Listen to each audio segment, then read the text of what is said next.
Tēnā koutou katoa. Ko Jacqueline Chain, toka ingoa. E hara taku toa.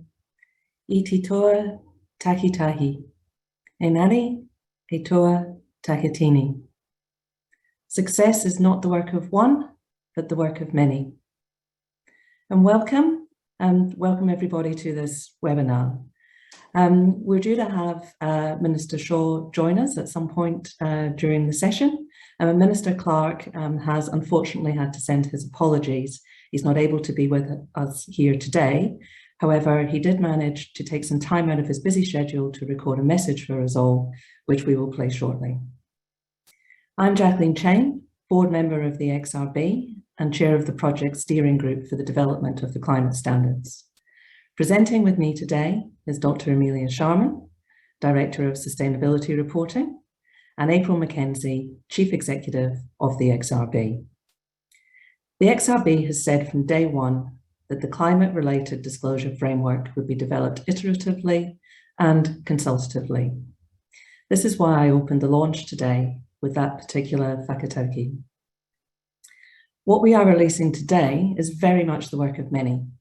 We've had a substantial amount of input and engagement in our earlier consultation processes that have helped to shape these exposure drafts. On behalf of the XRB, I would like to thank everyone for their input into the standards and for contributing to what is an important milestone in Aotearoa New Zealand's journey towards a low emissions future. To help us launch this third and final round of consultation, I'm delighted to introduce the Minister responsible for sponsoring the enabling legislation, the Honourable Dr. David Clark, the Minister for Commerce and Consumer Affairs, Minister for the Digital Economy and Communications, Minister for State-Owned Enterprises, Minister of Statistics, and the Minister responsible for the Earthquake Commission. Minister Clark. E ngā mana, e ngā reo, e ngā karangatanga maha o te wā, tēnā koutou, tēnā tātou katoa. Ki ngā mana whenua, ko taranaki whānui te Aotearoa, ko Ngāti Toa Rangatira, anō ne aku mihi ki a koutou.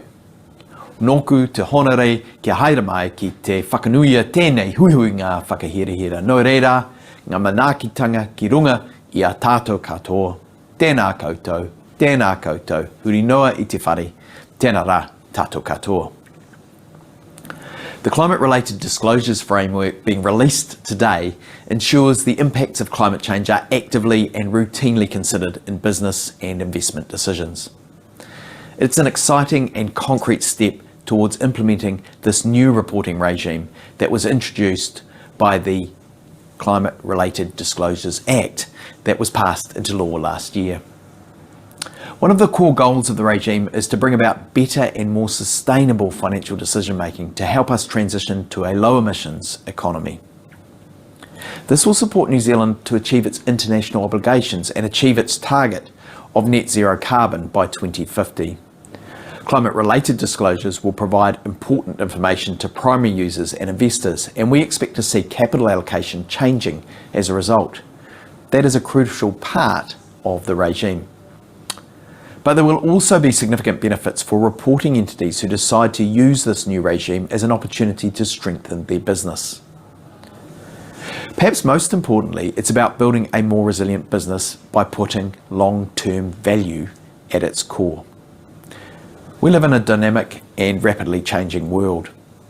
Internationally, we're witnessing a period of change in relation to climate reporting. Governments and regulators worldwide are responding to the growing demand from stakeholders for companies to disclose climate-related information. Climate reporting has been or is being introduced in Canada, Hong Kong, Japan, Singapore, Switzerland, the United Kingdom, the United States, and the European Union. New Zealand has been at the forefront of this movement with other global leaders. We're a small country, not afraid to take a stance for what we believe is the right thing to do. Disclosing climate risks and opportunities in accordance with the XRB's framework will support entities to remain competitive in global markets. This information is being demanded by our international counterparts. International standards setters are also responding to demand from markets, government and regulators for climate reporting frameworks and standards The International Sustainability Standards Board has recently issued its first proposed standards on climate-related disclosure requirements. It is important for New Zealand to stay up to date with these international developments because our ability to compete in international markets is a vital part of our economy and long-term economic growth. I'd like to thank the XRB for all the hard work that has gone into delivering the draft standards and doing this in such a collaborative way. I'd like to acknowledge the high levels of engagement from all of you here. Your contributions will help make the standards and the reporting regime itself a great success. I encourage you all to continue engaging with the XRB on the development of the standards. I understand the XRB will be running a number of deep dive events to help reporting entities better understand what this new regime will require. The new climate reporting regime is an important step on our pathway to a more sustainable future. I look forward to the release of the final standards in December of this year and wish you all the best on your reporting journeys. Nō reira. Tēnā koutou, tēnā koutou, tēnā rā, tātou katoa. Thank you, Minister Clark.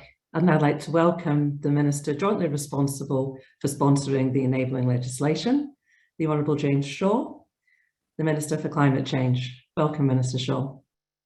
Wa tēnā koutou katoa, ngā mihi nui kia koutou, tēnā koe Jackie.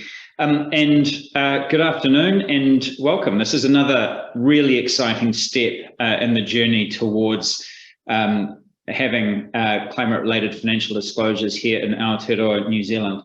And I do want to thank David because although I was the minister involved in kind of getting the decision across the line to introduce mandatory climate-related financial disclosures, David was actually the minister who did all the work to get it through Parliament. And so it's a huge effort. And of course, he and I both have relied on many dozens of officials and the support of the XRB and many, many hundreds of people in the private sector and in the community sectors who have supported this effort to get us to this point. So thank you, all of you who have gotten us here.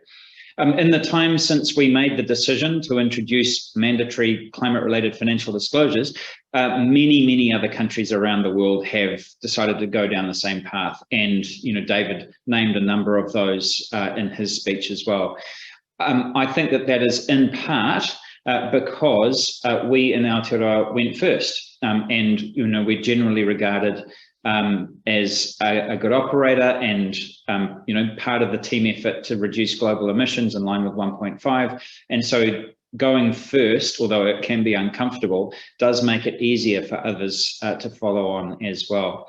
I think the same will be true of the actual standards that are launched here today as well, because ultimately, as more and more countries adopt this, we are going to be looking at more and more integrated and seamless standards in around the world, of which Aotearoa will be a leading part.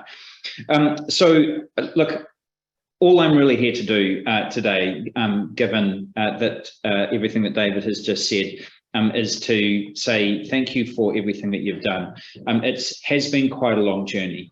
If you consider that the Task Force on Climate-Related Financial Disclosures was launched at the Paris Agreement Conference of the Parties in 2015, almost 8 years later, we are now at the point of kind of going public with the draft standards that we've decided to introduce. Having gotten to this point, though, the information, the stories that people tell me about what's going on in the private sector in response is remarkable. So it may be taking us a little while to get started down our journey of decarbonisation here in Aotearoa, but the momentum is clearly picking up at a tremendous pace. And boards and directors and fund managers and analysts are a really big part of that. And a lot of that hangs on the work that the XRB has been doing to develop these standards for reporting. So, so thank you very much for all of that. Of course, one of the things that I just want to emphasize, because I think it gets lost in the language sometimes, is that whilst the language here is around reporting on climate-related risks, of course, there are tremendous opportunities as well.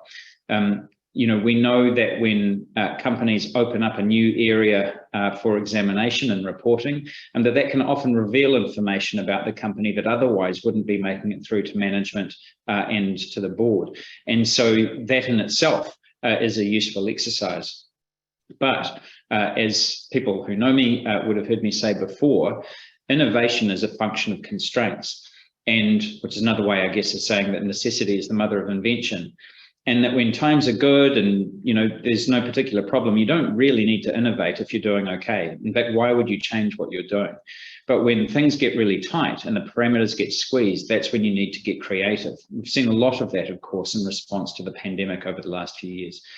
But the challenge and the constraint are having to grow and develop our economy and feed an ever-expanding population and keep people in roughly the kind of standard of living that we've become used to, and at the same time get down to a net zero economy, should be the greatest driver of innovation and creativity that we have seen in generations. And so I consider this a really important foundational step, not just in unearthing and quantifying risk and making that available, but actually to open up new areas of opportunity for innovation and creativity and enterprise. So once again, thank you so much for all of your work. I'm looking forward, of course, to where we land on the final standards and very much looking forward to seeing the first set of reports that come in over the course of the next few years. Nō reira, tēnā koutou, tēnā tātou katoa. Thank you very much, Minister Shaw.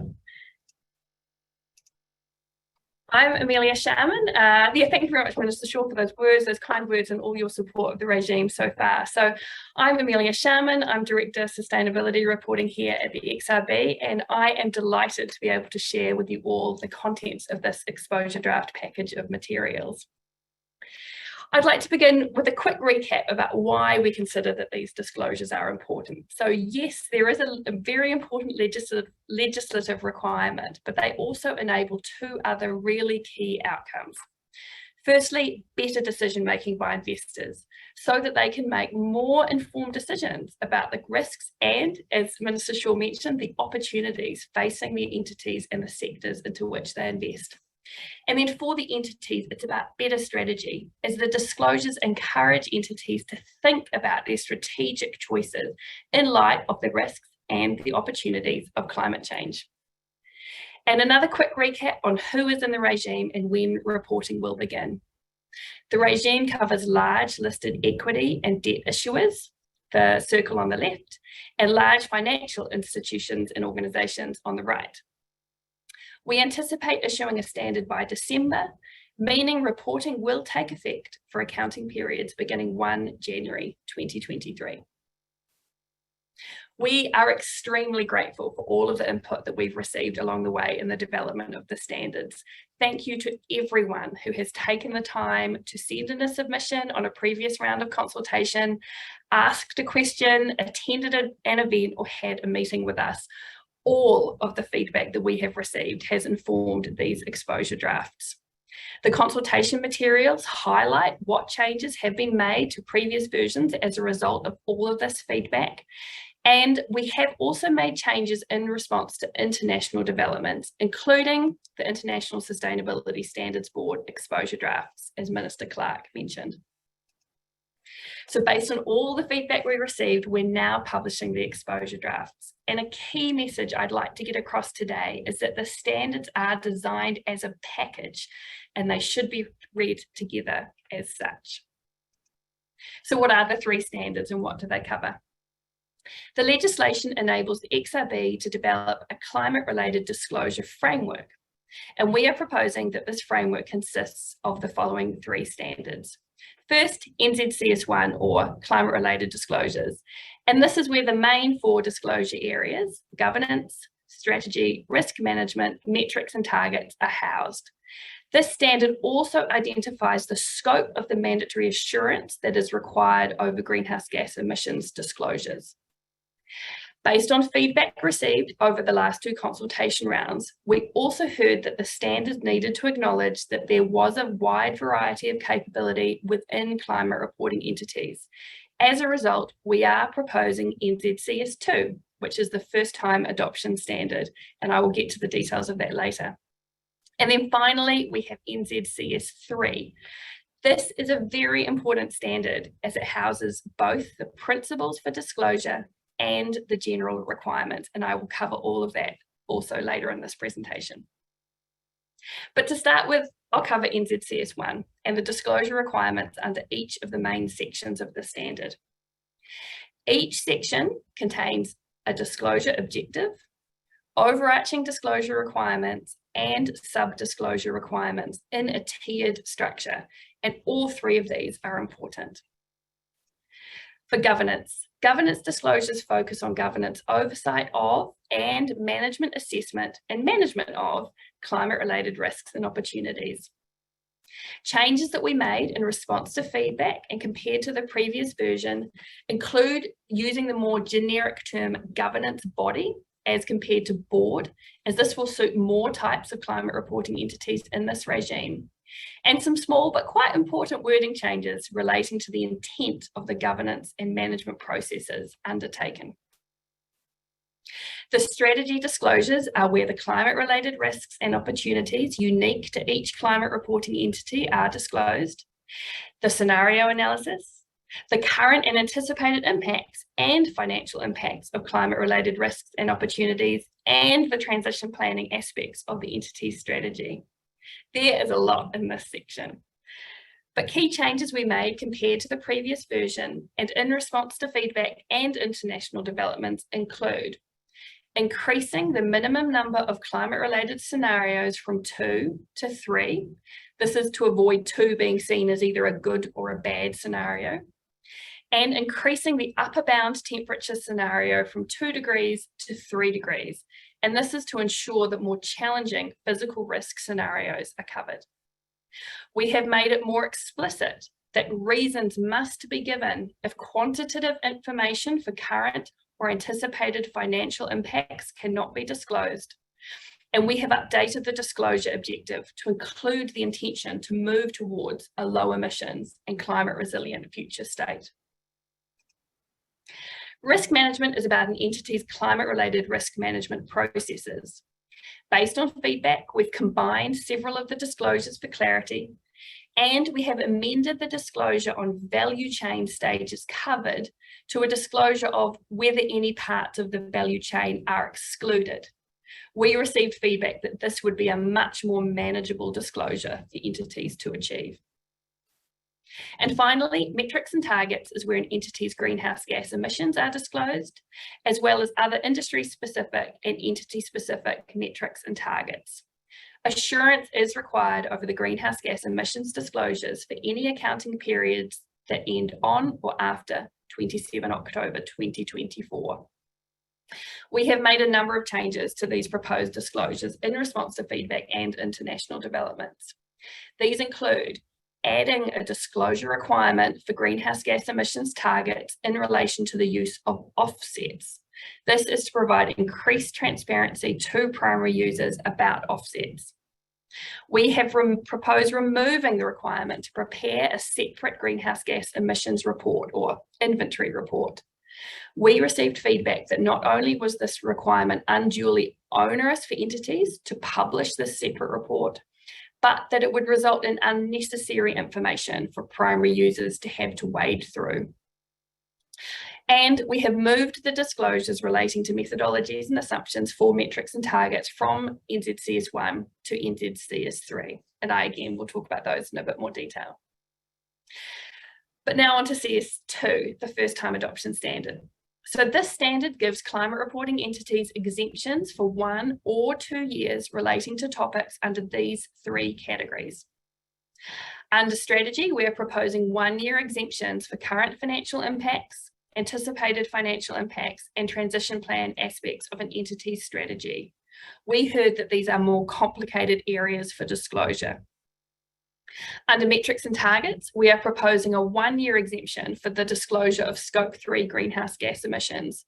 We heard very clear feedback that this was necessary, given where many entities are at in terms of their preparation for this regime. And finally, in relation to comparative information in NZCS 3, we are proposing 1 and 2 year exemptions for comparative information and for trend analysis. These are areas where it just makes logical sense to delay the introduction of the disclosure requirements.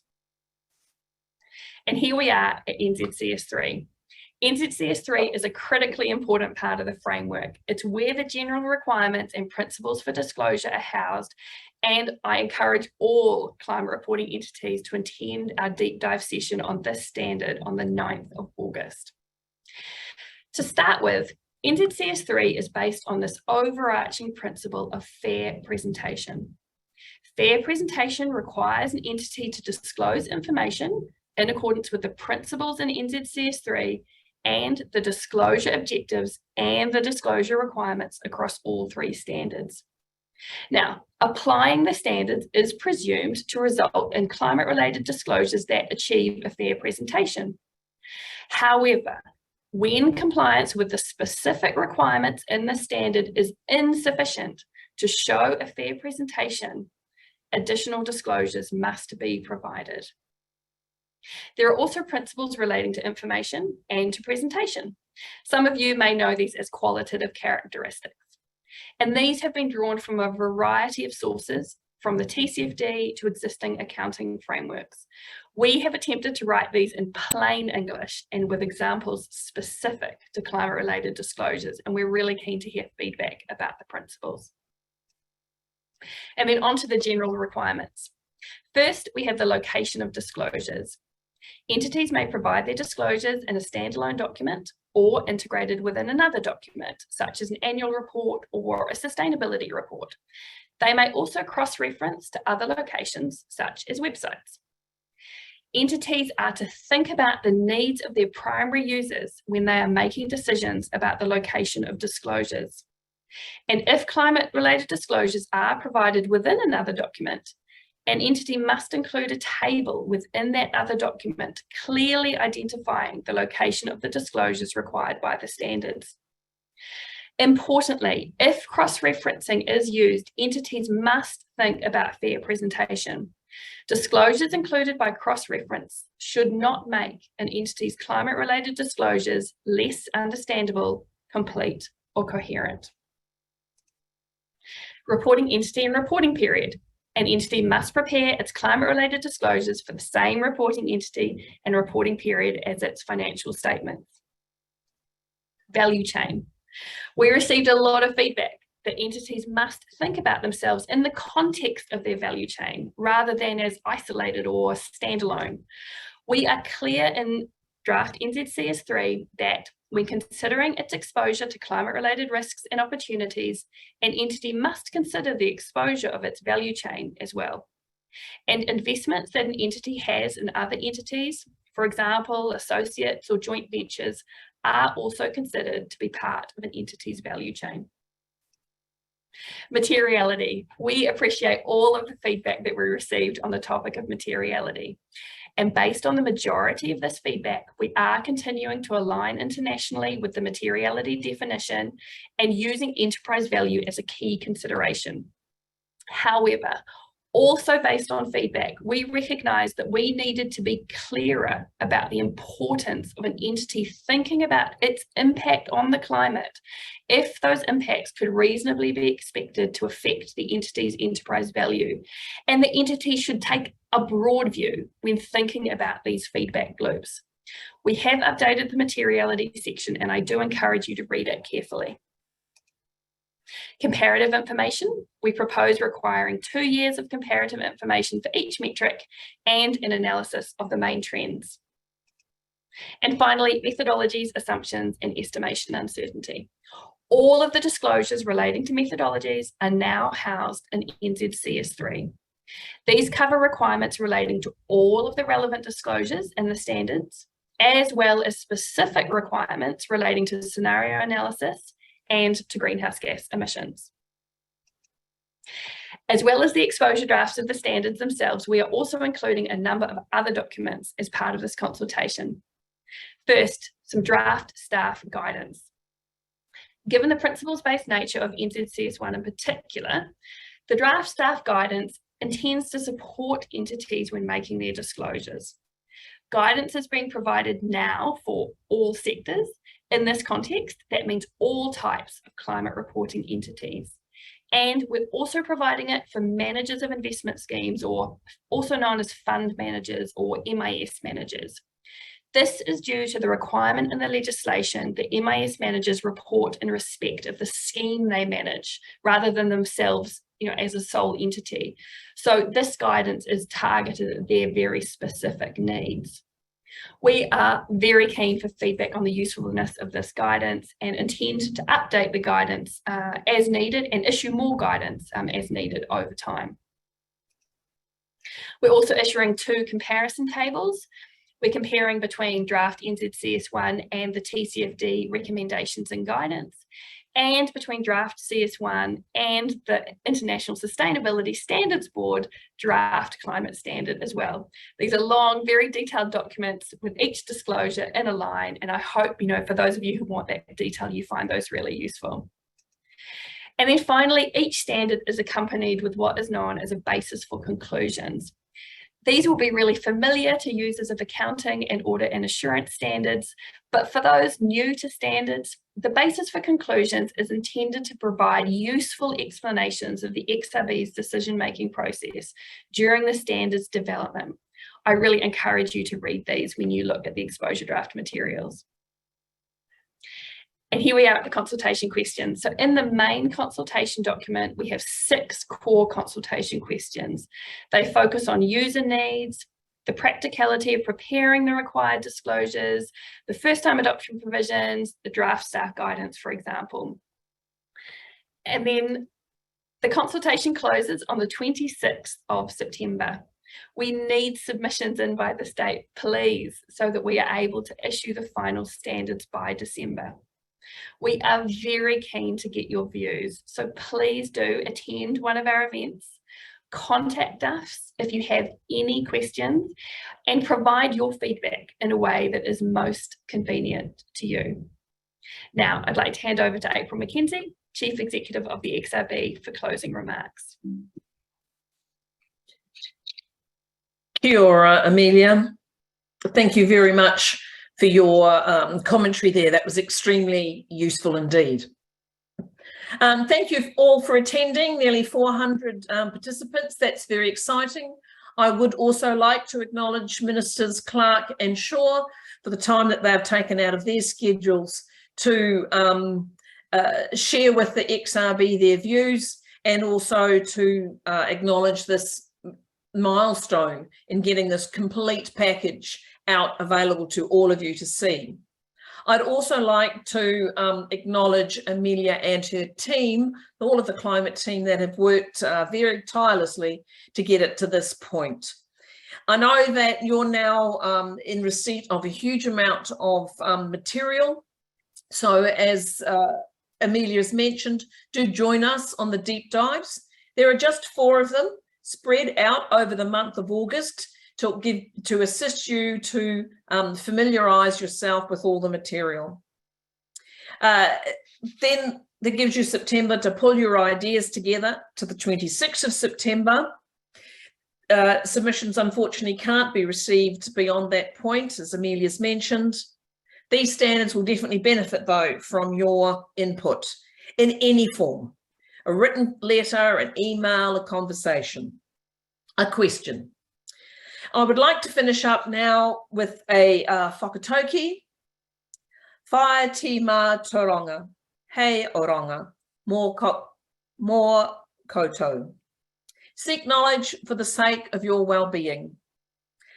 Ka te ano, o iau katoa. Thank you.